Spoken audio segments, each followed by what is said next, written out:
Hello Internet, it's Thursday, March 24th, and I'm in Berlin. I'll admit that when I booked my stopover here, I didn't know much about the city. I just felt that, as a resident of the Western world too young to remember when the wall came down, I should give myself the chance to go and see what it was all about. I could not have been more right.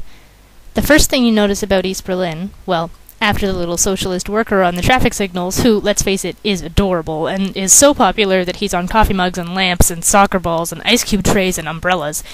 After him, what you notice is that everything is either new or under construction. Like in the UK, where history is proudly preserved and celebrated, it is a bit of a shock to be in a city where virtually nothing is more than 100 years old. But as I walked around, it became clearer and clearer why Berlin doesn't treat its historical buildings with the same reverence I've come to expect from European cities. What does remain tells some of the stories. This building, for instance, is one of the oldest I've seen. It housed the Nazi transportation ministry, the one that made the trains run on time. You can spot the buildings built during or before the Second World War by the bullet and artillery holes on the walls. When the Soviets took Berlin, they removed everything Nazi from the building, including the words on that crest. This is the square where hundreds of students and faculty raided their library and publicly burnt 2,000 books and documents in 1933. 15 meters below this spot, Adolf Hitler shot himself in the head. I only know this because my tour guide told me. There is no plaque, no memorial, it's in the middle of a car park. This was the office building that housed the Luftwaffe, then the Soviet Ministry of Ministries. The GDR installed a mural as a form of positive propaganda. A year later, hundreds of men were shot and killed on this square when they marched on the building in protest of their uncompensated increase in their work quota.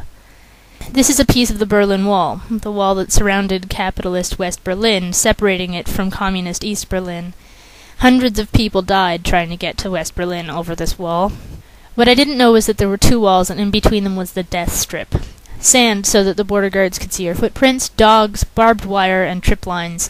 And if you were caught running what my tour guide Riley called the Death Strip Olympiad, trained gunmen were likely to shoot you dead.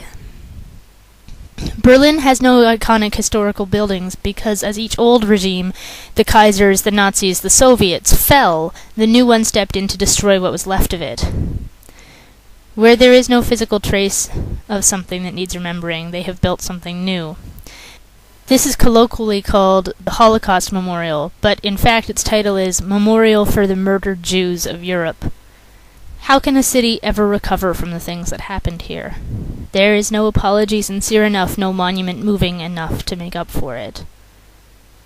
A child born in East Berlin in 1933 would not have known the freedom we take for granted until he was 56 years old. What we learn in high school history is still written all over this city.